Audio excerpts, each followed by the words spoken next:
দেশে পাহাড়ে ঘুরতে যাওয়ার কথা আসলেই আমাদের মাথায় আসে পার্বত্য চট্টগ্রামের বান্দরবান, কক্সবাজারের মতো জায়গা।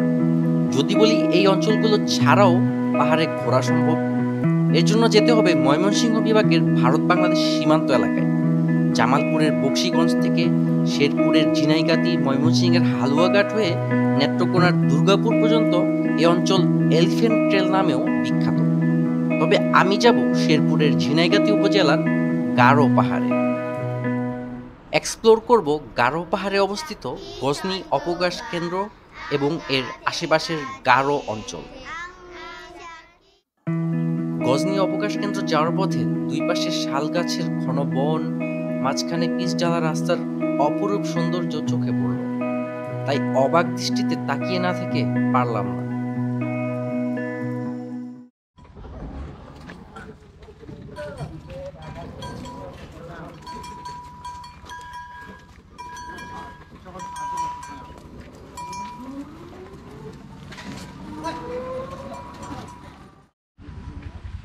কি কি টিকিট আছে একটু বলেন তো? সিএনজি, আচ্ছা, সিএনজি 100, মোটরসাইকেল 50, জি, অটো, অটো বাইক, মানে বড় অটো। আমি যেমন সিঙ্গেল, আমি কোনো গাড়ি নিয়ে আসিনি, এই জন্য আমার 10 টাকা।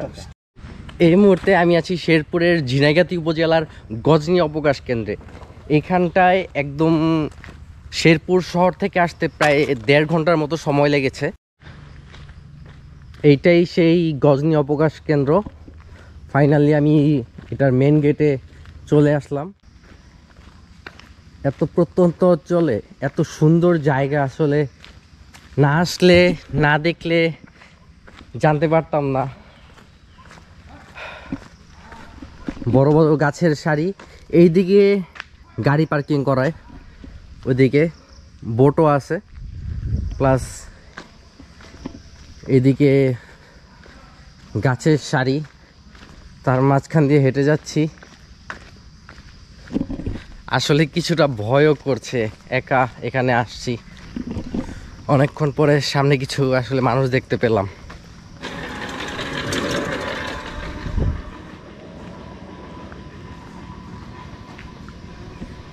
এইখানে পুরো ম্যাপ দেওয়া আছে কোথায় কি গজনি অবকাশ কেন্দ্রের। আমি এই মেন গেট দিয়ে ঢুকলাম, ঢুকে এইখানটাতে আছি। আচ্ছা, এই মুহূর্তে আরও ভেতরে ঢুকলাম এবং আলোকের ঝর্ণাধারা ও সুইমিং পুল, এইখানটাতে আমি প্রবেশ করব। ভেতরে একটি ঝর্ণা তো অবশ্যই থাকবে। টিকিট দেন তো একটা।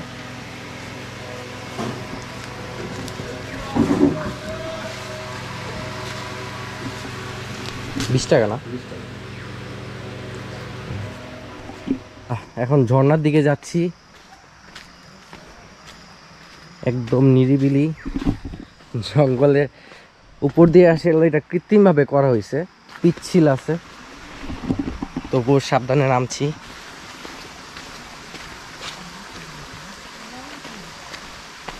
এই সেই আলোকের ঝর্ণা, যেটা আসলে কৃত্রিমভাবে করা হয়েছে। এইখানে বসার জায়গা, আশেপাশে বসার জায়গা আছে। উপরে একটা পাহাড় দেখা যাচ্ছে এবং সাইড দিয়ে একটা কৃত্রিম ঝর্ণা করা। আগে ঝর্ণাটা দেখে আসি, তারপরে এদিক দিয়ে পাহাড়ে উঠবো। পাহাড়ে ওঠার জায়গা আছে, সিঁড়ি আছে।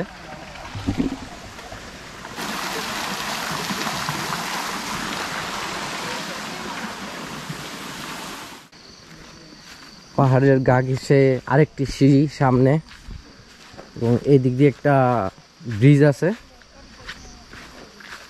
যে ওইখান থেকে ব্রিজ হয়ে এদিকে আসা যায়। সিঁড়ি দিয়ে উপরে উঠবো নাকি? আচ্ছা, উঠে যাই, একটু সাহস করে উঠে যাই। যদিও জানি যে উপরে কেউ নেই, তারপরও যাচ্ছি।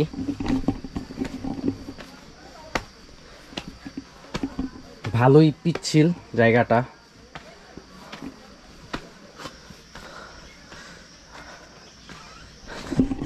ফাইনালি উঠলাম। ও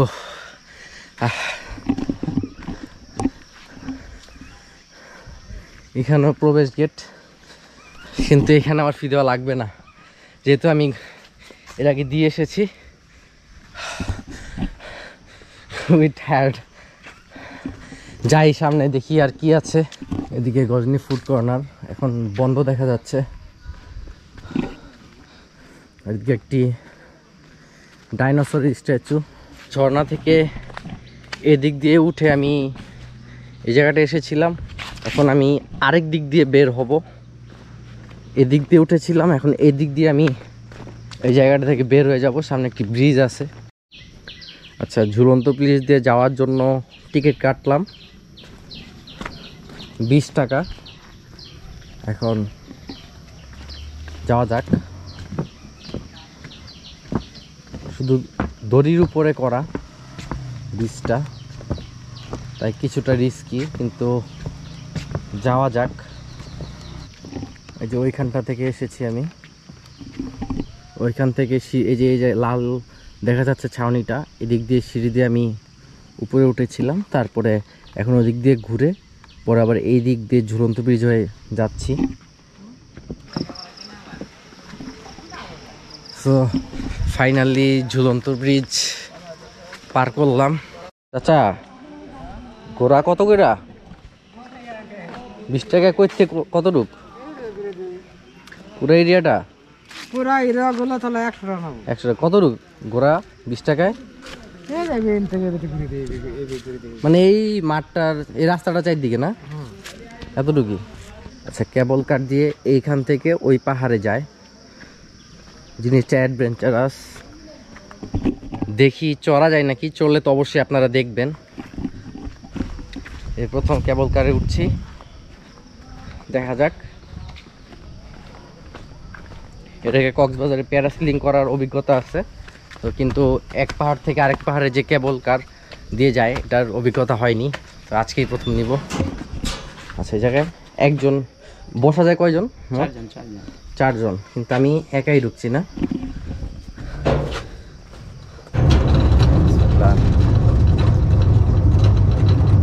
কেবল কার ছেড়ে দিয়েছে, ফাইনালি যাচ্ছি।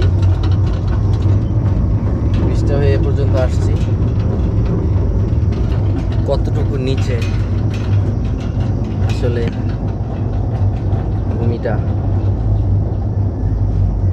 আর আমি এখানে, ওইখানে নিচে পানিতে বোট চালানো যায়। আসলে এখানে সব কিছুরই মোটামুটি ব্যবস্থা আছে। ফাইনালি আবার চলে আসছি।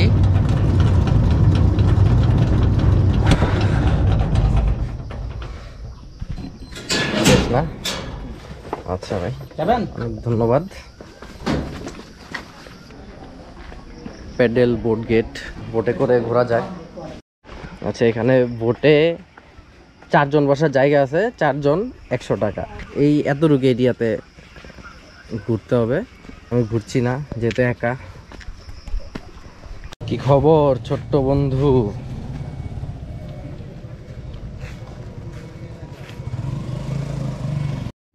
আমি ভিডিও করলাম। হ্যাঁ, ওয়াচটার কত টাকা? 10 টাকা টিকিট। এই মুহূর্তে আমি ওয়াচ টাওয়ারের উপরে যাচ্ছি, প্রায় 5 তলা 6 তলার সমান। অনেক কাছে উঠে গেছি। এই যে পাহাড়টা দেখা যাচ্ছে এটা ইন্ডিয়াতে, আর এইদিকে বাংলাদেশ। ওয়াচ টাওয়ারের উপরে আমি ফাইনালি, আমি টপ অফ দ্য ওয়ার্ল্ড। যদিও অনেক গাছপালা, তাই খুব একটা ভালোভাবে সব কিছু দেখা যাচ্ছে না। এখানে এসে মনে হচ্ছে আসলে এই জার্নিটা করা সার্থক। এত দূরে এসে এরকম একটা পরিবেশ পাবো আসলে জানা ছিল না। এদিকটাতে আমাদের বাংলাদেশ, ঠিক আছে, আর এই দিকটাতে ওই যে দূরে পাহাড় দেখা যাচ্ছে, এগুলো সব ইন্ডিয়াতে পড়ছে। ও, এই জঙ্গলের মতো জায়গাগুলো, এগুলো আমাদের বাংলাদেশ। এরপরে যে জমি দেখা যাচ্ছে এগুলো বাংলাদেশে, কিন্তু তারপরে যে পাহাড়, আর ওই পাশটা কিন্তু ভারতের মেঘালয়। আচ্ছা, এখন আই লাভ গজনির যেই লিখাটা আছে ওইটার সামনে ছবি তোলার চেষ্টা করব। ওইখানটাতে যাব, প্রায় 10-15 মিনিটের রাস্তা। কিছু আওয়াজ শুনতে পাচ্ছেন? আমি কিন্তু শুনতে পাচ্ছি। আসলে পাহাড়ে অনেক জন্তু জানোয়ার থাকে, এই জন্য আসলে হতে পারে। আসলে এইখান থেকে আওয়াজ আসছিল অন্নজগৎ পাতালপুরি, ভিতরে মানে ভৌতিক কিছুর ব্যবস্থা করা আছে, তাই এরকম সাউন্ড। গজনি বোট ক্লাব, দিঘিটা আসলে খুবই সুন্দর, পাহাড়ের কোল ঘেঁষে, মেঘালয় পাহাড়ের কোল ঘেঁষে এই দিঘিটা।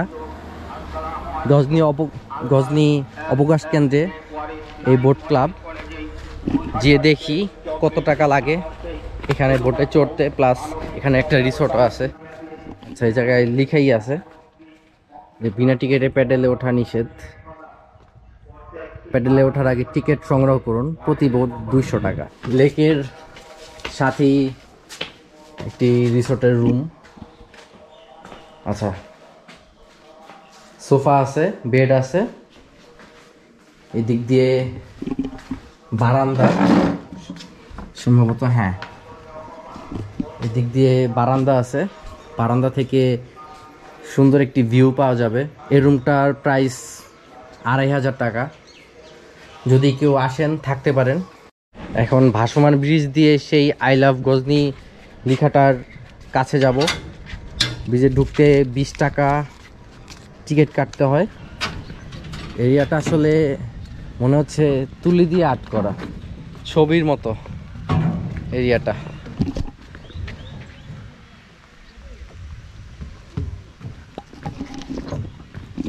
এই যে বড় বড় ড্রাম দিয়ে দুই পাশে, এবং প্রতিটা জায়গায় দুই পাশে বড় বড় ড্রাম দিয়ে এই ব্রিজটা ভাসিয়ে রাখা হয়েছে। এই সেই লেখাটা প্রায় সব কয়টা টুরিস্ট স্পটেই এরকম একটা লেখা থাকে। তো এখানেও এসে আই লাভ গজনি এরকম লেখাটা পেয়ে গেলাম।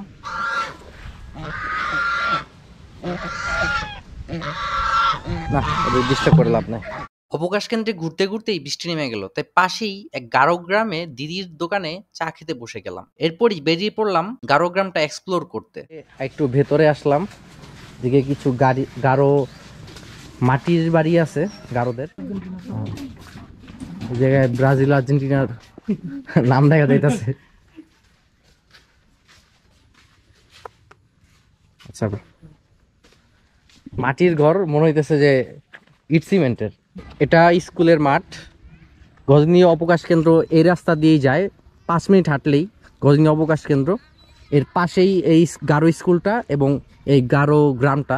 এই প্রাইমারি স্কুলে গারো এবং বাঙালি সবাই মিলেমিশে পড়ালেখা করে, যতটুকু জানতে পারলাম। ক্লাস হচ্ছে। আসসালামু আলাইকুম স্যার, ভালো আছেন? এটা কোন ক্লাস? ক্লাস 4। ক্লাস 4। সবাই গারো। বলো তো কেমন আছেন এটা বলো তো গারো ভাষায়। হ্যাঁ, তুমি বলো। নামিদং মামা। আচ্ছা, ভালো আছি এটা কি বলতে পারবে? তুমি বলো ভালো আছি। ঠিক আছে স্যার, ডিস্টার্ব করলাম। জি, আমরা একটু ঘুরতে আসছিলাম, এই জন্য আর কি গারো স্কুলের জন্য ভিডিও করতে আসলাম। তোমরা কোন ক্লাসের? ক্লাস 5-এর। আচ্ছা, ঠিক আছে। আমরা 2টা ক্লাস দেখলাম, প্রায় শতভাগই আর কি গারো স্টুডেন্ট। তারা গারো ভাষায় কথা বলে, বাংলা ভাষায়ও কথা বলে। আরেকটা ক্লাস, তোমার কোন ক্লাস? ক্লাস 3। রুকিয়া সরকারি প্রাথমিক বিদ্যালয়ে এসেছি। তো এইখানে অনেক গারো স্টুডেন্টরা পড়ালেখা করে, প্রায় 90% গারোরা। তো এইখানে আমরা একটি গারো ছড়া শুনবো গারো ছাত্রীদের কাছ থেকে।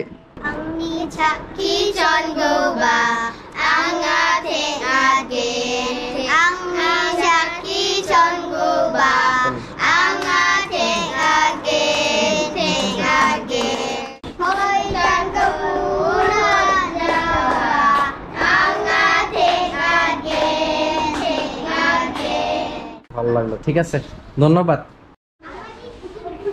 আচ্ছা, আমরা এখন একটা বাংলা গান শুনবো, সব বাংলা এবং গারো যারা আছে সবার একসাথে।